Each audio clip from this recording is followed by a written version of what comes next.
এই অঞ্চলে দীর্ঘদিনের যে লড়াই, একটি ইনসাফ ভিত্তিক বাংলাদেশ বিনির্মাণ করা, আজকে আমরা জুলাইয়ের মাধ্যমে যে প্রজন্ম তৈরি হয়েছে, সেই প্রজন্মকে ঐতিহাসিক দায়িত্ব পালন করতে হবে। বজ্র আঘাতে ভাঙে একসাথে কঠিন পাষাণ কারা, দুর্বার বেগে দুরন্তা বেগে জাগায় ঘুমের পাড়া।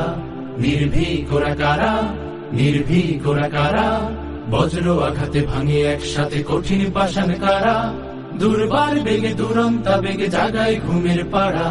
নির্ভীক ওরা কারা, নির্ভীক ওরা কারা, নির্ভীক ওরা কারা, ওরা এদেশের জাগ্রত চেতনা। কেন এত মানুষ জীবন দিয়েছে, কেন এত মানুষ গাজী হয়েছে?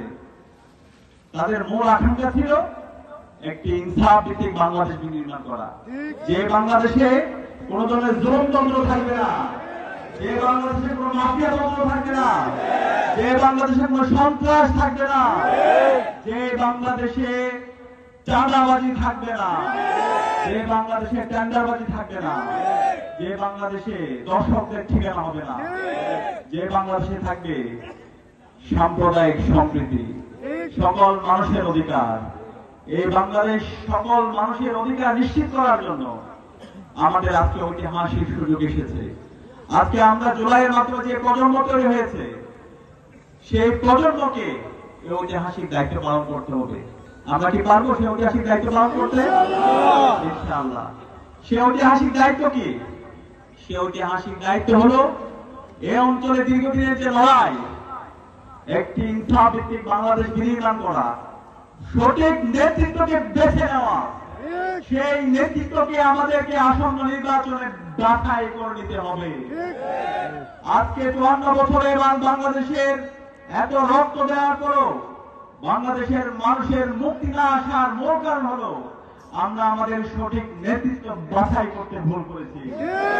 এই জুলাই বিপ্লবের মাধ্যমে আজকে আমাদের যে ঐতিহাসিক সুযোগ এসেছে, সেই ঐতিহাসিক সুযোগ আমাদেরকে কাজে লাগাতে হবে।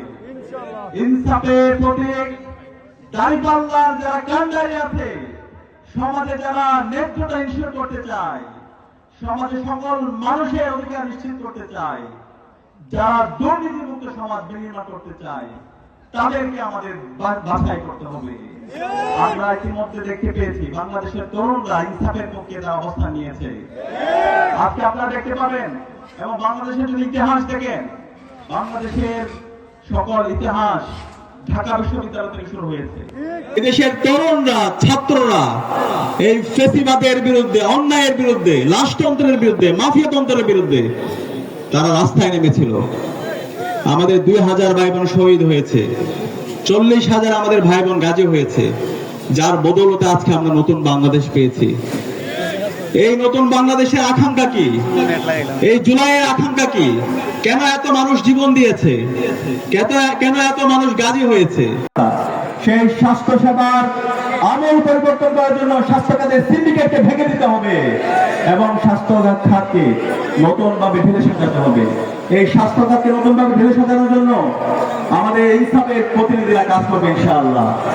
একই সাথে আমাদের এই অঞ্চলের যে কৃষির অপার সম্ভাবনা আছে, আমরা বিগত সময় দেখতে পেয়েছি আমাদের কৃষকের যে ন্যায্য অধিকার, সে অধিকারকে হরণ করা হয়েছিল।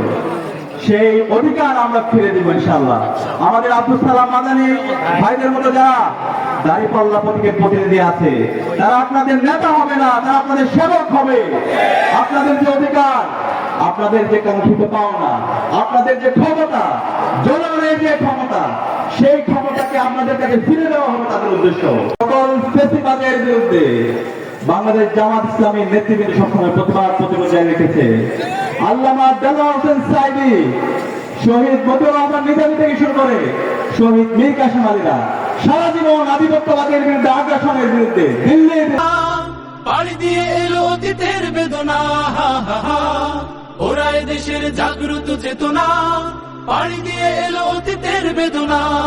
সোনালী ভোরের সূর্য ফসল বিপুল বন্যা ধারা, সোনালী ভোরের সূর্য ফসল বিপুল বন্যা ধারা।